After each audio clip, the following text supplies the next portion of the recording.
So for the last 3 years, I've made a video almost every single week. That's not counting the ones that go up on Toasty Bros themselves. Those videos go up, 4 to 5 times a week, sometimes even 7 times a week when we're really busy. I've learned a lot since I've started here at Toasty Bros, and I just want to look back at some of that time, reminisce with you all, and talk about what I've learned. So I think in total, for the last 3 years, I've uploaded one video every week for Toasty DIY, starting back around June 17th with my first video about the Dream wireless vacuum cleaner because I really wanted to own that vacuum cleaner, and Jackson told me if I made a video for it on Toasty DIY, I could own it. As far as Toasty Bros videos, I started a little bit over 3 years ago, more in the 4 to 5 range.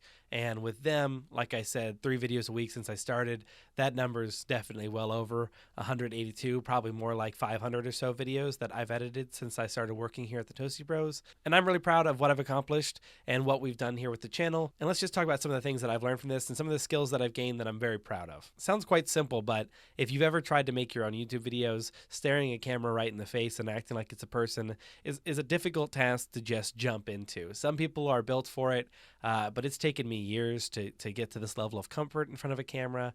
I started in high school doing the news. I even did it in grade school. Actually, we were lucky enough to have a news program. And so I've always loved video and being near a camera.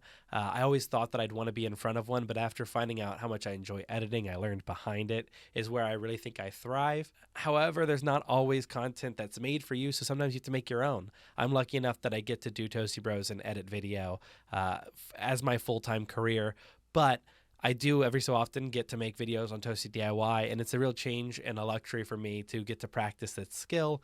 So hopefully I'm going to start my own channel here soon, and I like the fact that I get all this practice time where I'm paid to learn how to do it, and I'm very lucky to have that. But learning to speak to a camera is a big skill, and I'm happy I've gotten it. The second is there is always content around you. It's just your job to make it interesting. Now, not every video is for everyone. I'm not a Mr. Beast type of editor. I don't span things every 2 seconds, and I believe even he's moving away from that. But video editing is a passion of mine, and I think for videos that I actually like less editing. I prefer a well-scripted video over a well-edited video. Now, many times I don't script my videos because I'm doing one a week every week, and I've got 7 other videos to do. So for me, these are the ones where I get to take it easy and I get to do something or talk about something I enjoy. But there's always content out there to talk about, whether it be the latest game I'm playing or whether it be a skill that I've learned or something that I can share. Many of the tutorials you'll look back on this channel, I can point to skills where I've taught how to do something that I think is rather complicated, like fix a 3D mesh on a barrel inside of Unreal Engine 5 that I can't do anymore. I could look back at my video to find out how I did it, but it's something where I got really into a hobby and I get to make this little time capsule for myself and for hopefully helping others. That is just a little video where I can give back to the YouTube community that's given a lot to me, a job and hours and hours of entertainment from creators much more proficient than I. And it's just a fun way to give back and enjoy myself while I'm at it. Number 3 is something that I've learned is like, don't read the comments for the most part. I don't find much value in the comments section. I do love to hear from you on Toasty DIY. It's a small channel, and we get maybe 20 comments in a video, and I'll check them. Usually if I've asked for something specifically, I will check the comments. Now, I'll be honest, on this one, I don't think there's anything to ask, so I probably won't read the comments here. If I respond to you, well, thank you, and I appreciate you, and I do like to give that recognition to people who show up and are kind and are always down there. It is appreciated, but oftentimes when you look down at the comment section, you end up riling yourself up on something and you let people live rent-free in your head when it's not really necessary. If you're making content that you're happy making, or if you're just doing something you're enjoying, then don't worry about what other people have to say about it. It's awesome. I think their views alone is the blessing and the kindness they can give you, but the comments that they leave oftentimes aren't much worth the time because you risk stepping on a landmine when you enter that section and setting yourself on the wrong foot. Now, when it comes to content creation, I think the 4th thing that I think is really interesting is I don't think it's for everyone. I think for most people, if you can live your life without an audience and be content, that is the better way to do it. There are people that I know that I love, and they just find a different form of fulfillment in hopping on YouTube and making these videos and doing things, and they're not being paid for it like I am, and I always wonder why they're doing it because if you're being paid, it's awesome. It's a wonderful thing to do, and you get to do all this stuff and be creative. And to want to be creative is a very natural thing, I believe, for most people that I know. And I think it's cool that they want to, but when they post on there and they tell me, I didn't get as many likes as I wanted, this picture didn't do as well as I hoped, this video didn't do.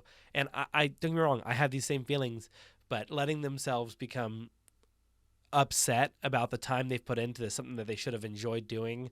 I can't remember the last video that I did that I was really thinking it would do numbers that just did awful. I can name it. It was a video on the Toasty Bros channel. It was the Olympics idea. I had this idea for like a fun little game show where we make different sorts of challenges that they have to compete in. I made all these extra things. I edited that extremely heavily. I was super excited, and it did just garbage numbers compared to other videos that I spent less time on and less energy. And so I say to you that if you want to create content, feel free.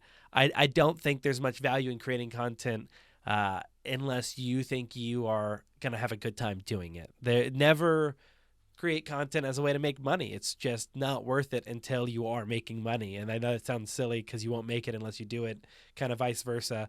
But if you make, tons of videos where you edit them for 50 hours and they don't push the numbers you want, then that'll just suck. But if you do the, Moist Critical, you just turn on your camera and you talk to it and you talk about things you're interested in and happy about, and that positivity comes through the camera and you eventually find an audience, you'll be able to make videos that do millions of numbers without having to put a lot of effort in. Meanwhile, if you are for 10 years putting in videos where you've put a lot of effort in before they start doing numbers, you have a standard to hold yourself to now. I think the standard you should be at is the one that's fun.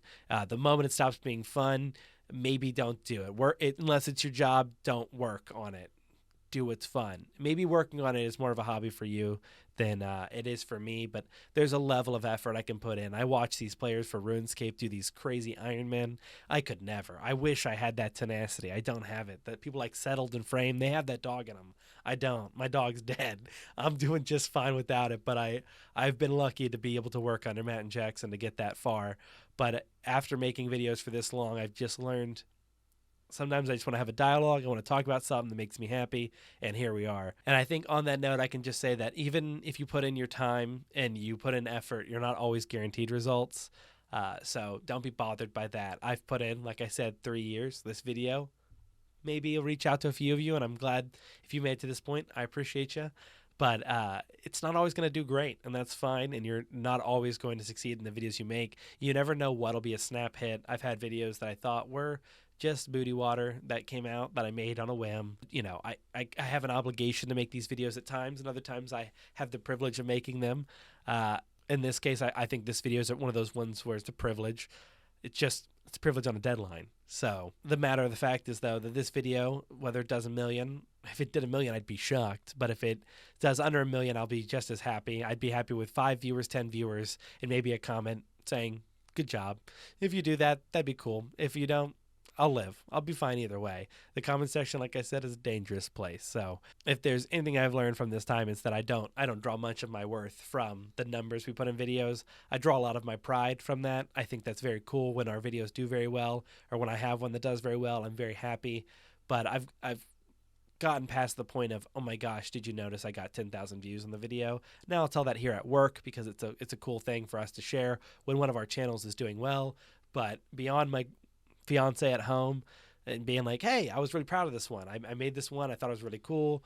I don't really get too wrapped up in the numbers. I'm hoping I can stay that way and be less biased when I start my own channel one day in the future, but we'll see how it goes. That all being said, I want to end by just thinking of some of the videos that I've made, maybe shout them out, maybe want to go peek at them and kind of see the evolution. Some of the videos that I've made, I'm very proud of. Like I said, that didn't do numbers. I kind of want to call them out, and ones that I'm just like, hey guys, thank you for blowing that up. I want to mention here. So number one would be I did the Final Fantasy XIV, the kind of view from a sprout. I think I did it right after I finished or in the middle of Ishgard, that DLC. And that was a great time. I really enjoyed that video did really well. I was chatting to a lot of people in the comments. It was one of those really positive experiences. I think it was only a few weeks later that I got a comment that made me realize, oh, yep, we got to stop doing that anymore. Really appreciate you all watching that video. When I give my opinion on video games and I get to talk about them, that's one of my most excited types of videos because there's not a lot of effort on this end, to be honest. I sit down, I chat about something I love, and when people respond with love as well, it's a really, really happy experience for me.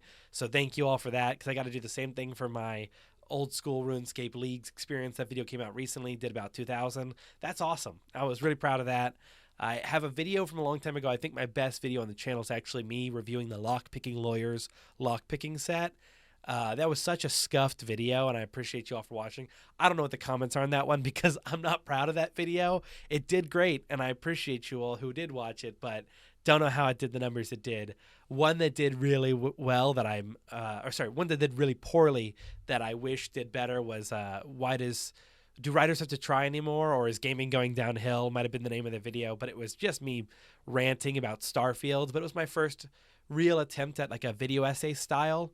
I really enjoy video essays, and the opportunity to create one kind of came to mind when I had this idea. I was passionate, so I had the time and energy to write a script, and I did that. Tried the scripted video content. I think it's a lot more put together than many of the videos I make on Toasty DIY, but didn't do as well. And I know that comment section got bad because I was hitting on a video game, and when you do a hate piece on something or a love piece on something, you will encounter the opposite crowd no matter what. There will always be someone who loves what you hate and hates what you love. With that in mind, that video didn't do as well. Totally fine. I accept that. But I don't think there are many other videos out there that I put as much time into as that one. There was an unreleased video that I may complete at another time where I wanted to calculate the cost of a Helldiver. That concept seemed really fun to me. I have an entire, I think, like 6-7 page document. What it costs to like train a Navy SEAL versus them, the average cost of an assault rifle versus what it might be in the future, the costs of, I think, the Sputnik, like, drop pods, what they use, the heat shielded pods they drop people back in, what it costs to launch them, raise them, all that back up. That's one I was really excited to do, but after the first video essay didn't do well, I couldn't really nail it. I wanted to have that Brian David Gilbert style of delivery, but I'm just not built like him. I don't have the acting chops to get that done, so I had that sitting in kind of like a frozen storage. I really do want to get back to it, though. It's something that I've been playing Helldivers recently with the Illuminate update, so if you have interest in that video, you can leave a comment below, but I think that might be one for my personal channel when I do that, because I don't know if it'll fit here as well. And if it doesn't do numbers over there, I'll understand, because nobody saw it and because it's a new channel. But I think in the end of all of it, after doing the videos for this long, the last thing I have and last thought I have about it is I'm pretty proud. It was only today that I realized how long I've been making these videos once a week. Now I know there's been a few that have been missed in this entire time. That being said, it's usually like a trade. If I missed one, I traded with somebody else here at the office to have them do one. And if they did one, I usually did one for them later. So the weekly, I was just about every week. There was here or there, of course. I'm not perfect. There was a miss. But after doing it for this long, I'm just shocked that it's been going on so long. And I'm proud that it got done every time it got done. Even when sometimes I had to scrape by at the end of the day and then just throw something together, hop here in the voiceover room and just start talking. But for all those times where I did sit down here and start chatting, I'm happy that you all stayed around to listen. And I appreciate you all, and I'll see you in the next video. Peace.